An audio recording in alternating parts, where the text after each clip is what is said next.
Ayan. Hello guys. So, right now, andito kami sa bridge ngayon. Diba? Pero, the good news is, ngayon, nakatapos lang na mag-hustle mula sa ating hustle routine. Diba? Pero, as of now, andito tayo sa bridge ngayon. I-treat natin si Mama. Kaya, ayan, excited na ako. Mamaya, ipa-flash ko sa inyo lahat. Okay? Sige. So, ano yung order mo, Ma? Ano yung order mo?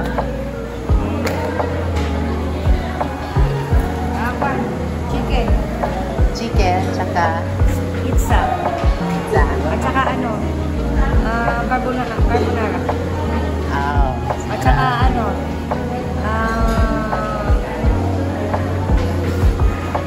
Lasagna. Enjoy, Ma. You deserve it.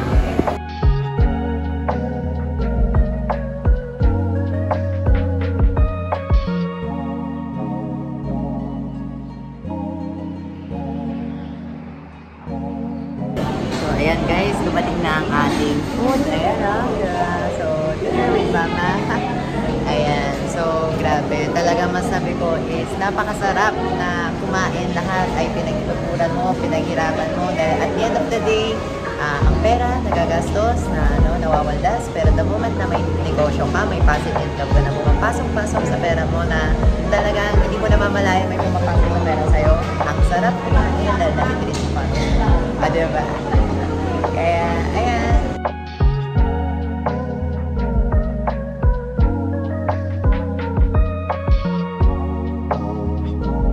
May isa sa mga pinaka-masarap na thing is yung kapag for example na nag-business ka, diba? Tapos yung aral ka, tapos at the same time, nag-sustain mo talaga lahat.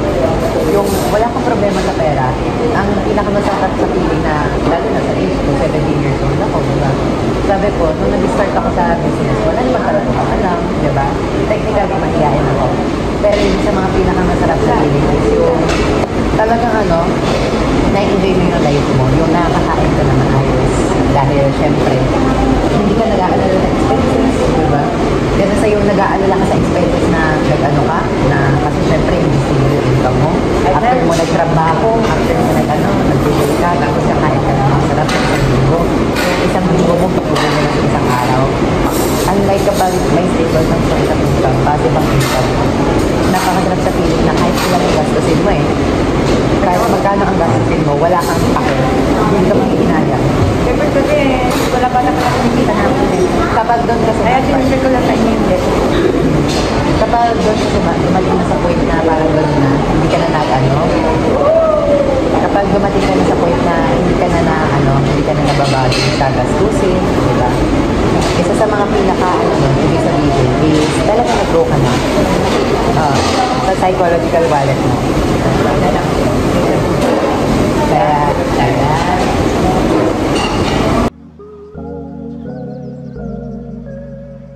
talks tayo ba? Food trip.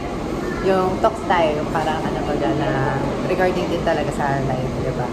So, ang life kasi talaga natin is parang kung totoo, parang siyang pizza, di ba? Mas masarap habang mainit. Oo, wag kang yung kumbaga sa life natin, habang fresh pa, habang bata ka pa, dapat talaga, hindi ka lang YOLO. Hindi ka lang YOLO, you live your life once. Anything na mainit, kahit ano yan. Kasi malamig na din masarap. Hindi na masasarap sa katawan. Yes. Pero yung isa sa mga pinakamaganda na kapag bata ka, diba, is talagang gawin mo lahat. Yung, hindi yung mag-enjoy ka, magsayang ka ng panahon, diba? Yung best mo. Pero gawin mo yung best mo na matuto. Matuto ka sa mga bago, na ma-experience mo yung life na ang goal kasi natin, hindi naman yung hindi naman yung mag-hustle lang na hustle. Ang goal natin, mag-hustle tayo in 20s para darating sa point na sa 30s, mag-enjoy na lang tayo. Early retirement. Kasi sa buong panahon, nagtatrabaho tayo. Sabi nga nila, life begins at 40. Pagdating mo ng 40, masyado ka na mayaman, nabibili mo na gusto mo. May pamilya ka na, may bahay ka, may lupa ka. Nagtutour na lang kayo, kumakita sa magagandang restaurant. Nabibigay yung education, yung ng mga sa mga pamilya mo, tamad. Pero it still depends pa rin. Kasi hindi lahat ng tao nakaka-graduate. Hindi lahat ng financially free. Hindi lahat ng tao nakaka-graduate sa sitwasyon na nakakapagbayad ng utang, na-enjoy yung life nila, kasama family Hindi ka nila. na stable lang yung business mo. Importante yan. Kaya syempre, ikaw, habang ka may work, habang may stable, may active income ka, habang hindi ka pa pinapalitan ng boss mo, dapat talagang tuloy-tuloy ka rin na nag-build ng business mo. Kasi time will come, yung business na yan, aanipin mo rin yun eh. Time will come, yan yung mga pagbigay tayo ng support kung bakit may enjoy yung life na talagang kailangan mo in the next year, in the next decades ng life mo. Kaya, ikaw ma, ano yung magiging advice mo sa mga young generations, especially sa mga kagaya ko, 17 years old, diba? Tapos, syempre, mga estudyante, ikaw, ano mga magiging advice mo? Kailangan huwag nila tayo ng panahon. Kasi time is good. Gawin nila yung pinaka-the best nila. Habang bata pa sila, habang may pagkakataon. Gawin nila sa tama. Hindi yung sa walang mga pabuluang bagay. Kasi pagdating ng panahon, mapapakinabangan mo lang tayo. Magagamit mo lang. At ikaw yung kasi yung ginawa mo yung best mo, makukuha mo lang itong pangarap mo. May sinasabi nga sila man na may delayed gratification, di ba? Yung dapat tiis ka muna ngayon, tiis ka muna. Kahit sobrang hirap ka, kahit sobrang pagod ka, kahit sobrang gutom ka, tiisin mo muna. Kasi time will come, ikaw rin naman yung magiging benefit dyan eh. Yung delayed gratification, hindi mo naman kailangan agad yung bumili ng luho mo, bumili ng iPhone, bumili ng kung ano-ano, bumili ng kotse, di ba? Maging stable ka muna. Ang pinakamahalaga, mag-grow ka muna as a person, maging maayos sa mindset mo. Yung values mo, yung characters. Dahil kailangan na talaga, sacrifice mo na. Yes. Kasi maganda yung, wala kasi nakukuha mo agad ang madalian. Lahat pinaghihirapan. Lahat step by step yan. Yes. Tsaka ang life kasi, full of risk talaga eh. Hanggat hindi ka tumataya sa risk, parang loto lang yan eh. Hanggat hindi ka tumataya, hindi mo malalaman kung manalo ka eh. So, syempre, kailangan talaga mag-take ka ng risk. Kasi lalo na sa mga kabataan ngayon, takot mag-risk. Yung iba, takot mag-risk, di ba? Kasi natatakot, what if maloko, what if mag-fail. Actually, failure is first attempt in learning. Kasi the moment na natuto ka, nag-fail ka, pero mahalaga, natuto ka, nag-level up ka as a person. Kesa sa ang ginagawa mo lang is puro takot-takot, hindi ka sumusubok, walang mangyayari. Hanggat gawin mo, lalo na kapag empleyado ka kasi kung nagtatrabaho ka, is ang trabaho ng mga empleyado, 12 to 16 hours eh. Ngayon sabihin natin, hanggat empleyado ka, kahit gaano ka kasipag, kahit gaano ka kagaling, pero yung life mo nagre-revolve lang sa work mo, hindi ka nag-build, hindi ka nag-ano ng stable na source of income mo, walang mangyayari. Hindi ka makakagraduate hanggat yung sipag mo, nilalagay mo sa maling opportunity. Dapat, nandun ka rin sa tamang opportunity na habang may active income ka, nag-build ka rin ng business mo para may passive income ka. Kasi turning point. Saka kailangan, pag-isipa mo bawat bagay na gagawin mo, desisyon para hindi ka magkamali. Yung hindi mo pagsisisiyan sa ganda ulit. Tama. Kasi mga material things, magpapalo na lang yan eh. Pero unahin mo muna yung magsisikap, pagtsatsaga, tsaka yung pagtitiis, tsaka hirap. Lahat ng mga yan, pag natapos mo lahat yan, tatagumpay ka sa buhay mo na nandyan na lang lahat yan. Bibigay ng universe yan sa'yo. Sumisiksik, overflowing, abundant, Saka yung pinaka nakakatuwa kasi yung tao kapag nag-grow. Kasi ikaw, imagine, dati, halos hindi nga tayo nagkakasundo dati. Parati tayo nag-aaway. To the point, parati tayo nag-aaway. As a mother and son situation, parang hindi tayo talaga close eh. Kumbaga, parang pinapakita natin, love natin ng isa't isa, pero deep down, may alitan talaga. Pero ang masarap, yung to the point na parehas tayo nag-grow. Kailangan maging honest tayo sa isa. Yung, kailangan magpakatuto tayo sa sarili natin. Yes. Para maintindihan natin ang bawat isa.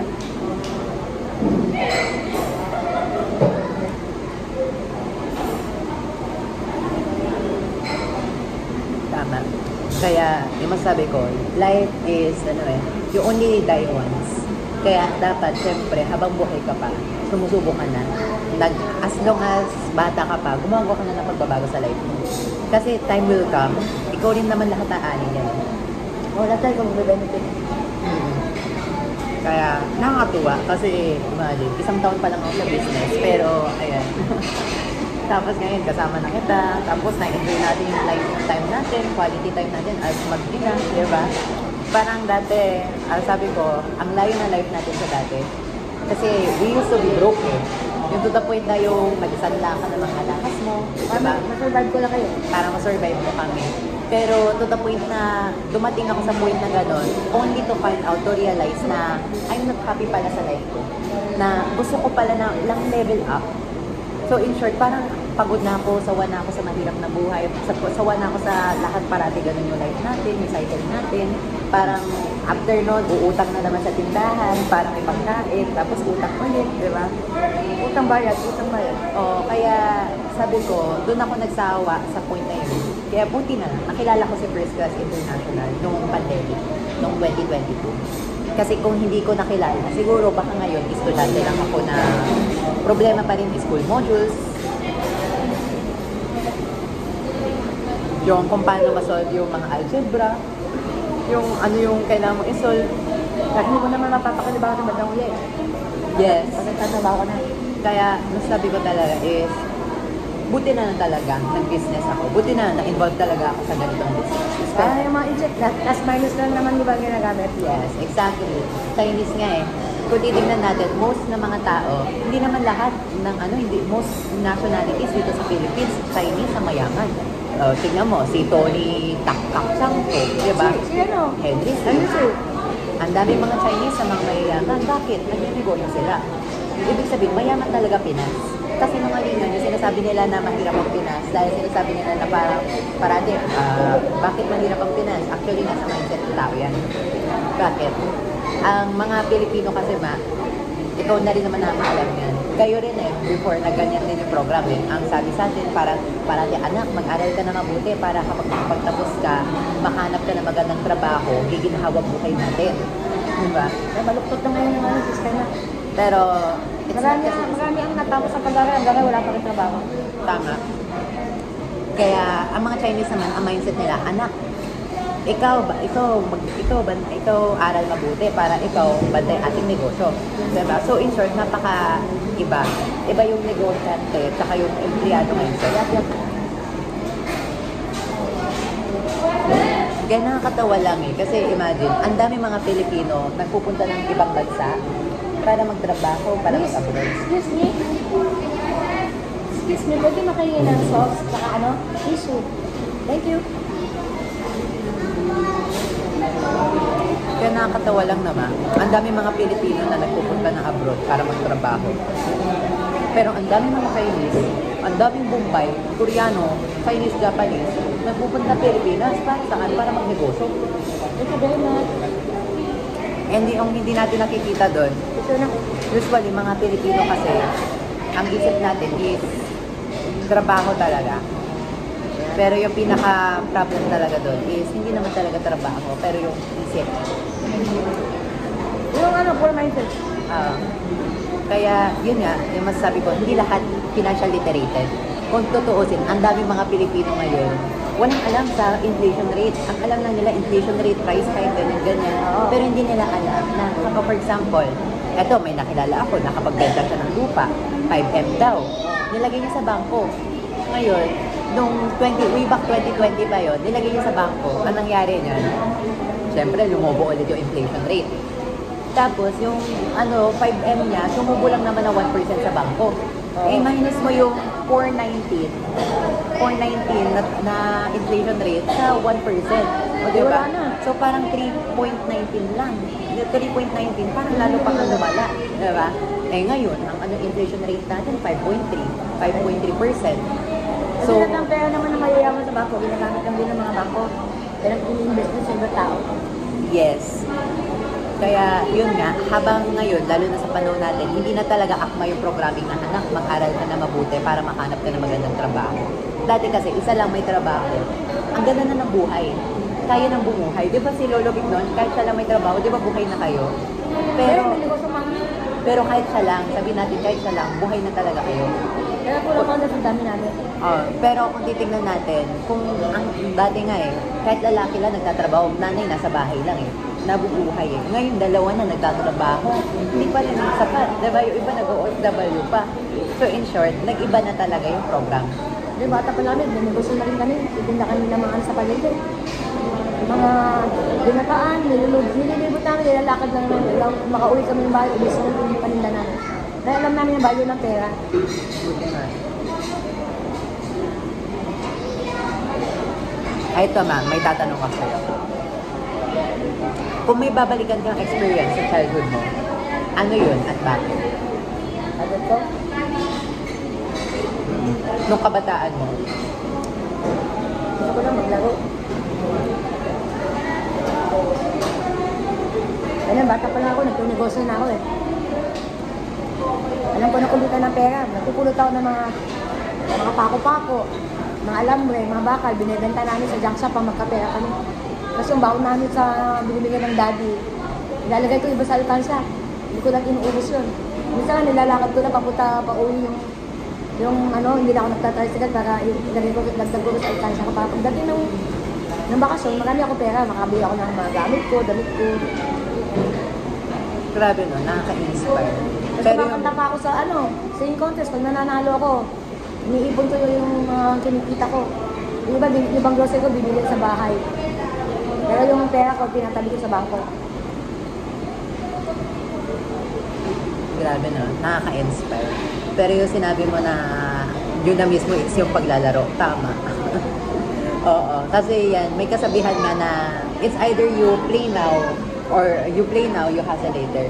O kaya, you hustle now, play later. Yeah, Kasi hustle ka bakit? muna, bago mag-play. Kung nagkataon kasi, baka Diba? hindi ka na nga makapag-play kung nag-play ka ngayon eh. Mm. Kasi bakit? Nag-enjoy ka. 10 years old ka, 20 years old ka. 30 years old, nagtrabaho ka.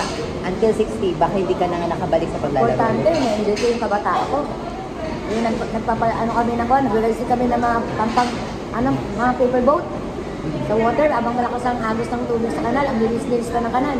Ah. Diligo kami sa kanal, sa ulan. Kasi kami ng mga gumagawa kami ng magumamela, ng namin.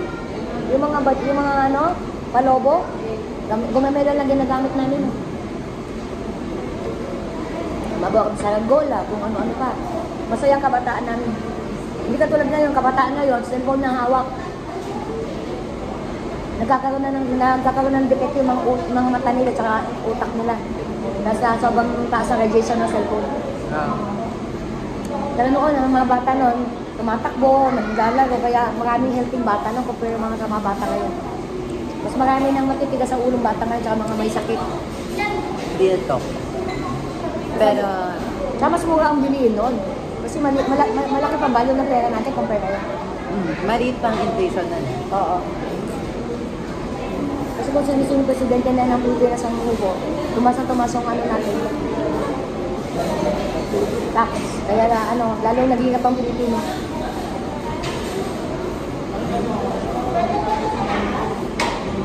Mas marami pa kabataan ngayon na nawawala ng isip. Papakakain ng hindi mahirap ng mga magulang, pero anong ginagawa? Barkada, laro po ML. Sa tagluwasan ng kapakipagalihan ng ano lang, nakababad na sa kwarto, naglalaro. Nagkakasakit pa, hindi pa nagiging healthy. Grabe naman, kung hindi siguro ako nagnegosyo, baka ang buhay ko ngayon, laro ML, school, laro ML. Ano? Nakakabobo ang laro. Gano'n kung radiation din naman ng sisira sa utak mo. Pero I'm very happy talaga kasi because nung nagnegosyo ako, nahanap ko kung sino ako. Nung naranasan ko yung to the point na talagang hindi ka makakain hindi ka talaga makakain ng 3 beses sa isang araw, minsan 2, minsan 1 beses, minsan biscuit lang, tinitipid mo ba? Tapos yung matutulog ka, hindi ka naman talaga nakatulog sa kama, nakatulog ka sa sahig, diba? So, syempre, nung naranasan ko yun, nasabi ko noon, grabe, ito pala yung life na talagang isa-challenge ka. Yung sasagarin ka talaga, piniprepare ka lang pala talaga yung challenges mo para sa life na mas deserve mo. Bakit? Kasi darating yung point, bakit pinaranas sa'yo? Kasi darating yung point niyan, hindi mo na kasi mararanasan yan eh. Kasi sinubukan mo naman napalayo sa akin kaya nahirapan ka, matuto ko sa buhay mo. Natuto ka maglaba, natuto ka makisama sa tao, natuto kang ayusin ang sarili mo, natuto kang kasi nga, bulipasa ka na ng gutom, kulang sa tulog. Yun natin, tinis mo, dahil meron ka pangarap. Hanggang ngayon, tinitiis mo pa rin, dahil unti-unti maangat. Kasi basta tuloy-tuloy ko lang, pagsisikap mo, yung pagiging mabuti, pagiging mapagpakumbaba, tsaka yung maging positive ka lang palagi, at saka yung lagi ka may personal connection sa itaas, kay Heavenly Father. Hindi kayo pakabayaan. Basta malinis din yung intention mo, yung pangarap mo, matutupad mo. Oo, true ma. Naniniwala ako dyan. Kaya ayun ma, buti napabilong ako sa circle na kung saan ang goal namin talaga is yung talagang iyan na namin, kilalanin namin sarili namin, malaman kung ano yung character and values. Buti nga, doon talaga sa First Class International tinuturo eh. Kasi hindi lahat tinuturo yan. Sa school, di naman tinuturo yan. Paano mo hanapin yung character mo? Paano mo kontrolin yung emotion mo? Paano mo matutulungan yung sarili mo? Diba? In short, sa school, parang tinuturo talaga paano maging empleyado. Pero because of this, napunta ako sa circle na ang goal namin, mag-hustle kami sa 20s namin para early retirement namin by 30s. Kasi kapag nag-retire ka na 30s, ang gagawin mo, sarap buhay ka na lang eh. Bakit? At the age of 30, kumikita ka na ng higit pa sa milyon. Tapos, nag-million per month ka. Ano kaya yung feeling nun? Tapos, siguro, by that time, talaga may enjoy mo yung time mo with family. Yung iba nga, 18 pa lang, 17 pa, 16 pa lang. Nag-ano, nakatulad mo na. Mga bata nakikita ko.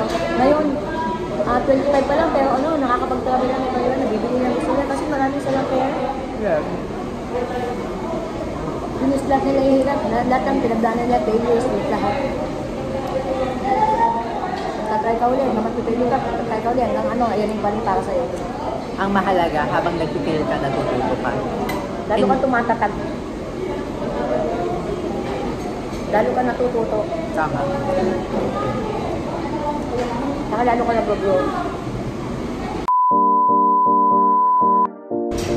Yan. So, hello guys. Yan. So, katatapos lang namin na kumain. So. So, ayan. Ayan si mama, kumakain pa. Ang dami pagkain. Ang dami pagkain. Ano masasabi mo, ma? Busog na ako. Busog na. O, diba? Yan yung isa sa mga pinakamasarap na marinig kapag sa magulang. Kaya sa mga kagaya ko dyan, ang mga nasa Gen Zs, diba? Kung magtatanong kayo, paano ko siya nagawa? Paano na ngayon? Diba? Dati lang din naman, estudyante ako, grade 9 dropout because of pandemic. Pero right now, isa na ako sa mga talagang nakakatulong na rin, diba? Sa maraming tao. So, pwede kayo mag-ask sa akin, guys. Pwede nyo akong i-message. Ang Facebook ko, Pierce Mark Manlapas Cruz sa Facebook. Pwede nyo ako i-message directly. If you want to know more, gusto nyo magkaroon ng side hustle habang habang nag-aaral kayo, then you can just PM me para at least matulungan ko kayo. I can help you out. Sa mga empleyado naman dyan na mga gusto rin talaga na magkaroon ng extra income while nag-work, don't worry, meron din kami program para sa inyo. Okay, so you can just click the link sa bio ko, subscribe guys, and masasabi ko sa inyo, happy watching and see you more sa vlog ko. Bye-bye! Ayan, dito na nagtatapos ang aming vlog for today. So, thank you so much, Greenwich, dahil syempre na-treat ko ang aking mom. And masasabi ko talaga is thank you so much guys sa panonood. Happy watching and see you soon sa mga next vlog ko.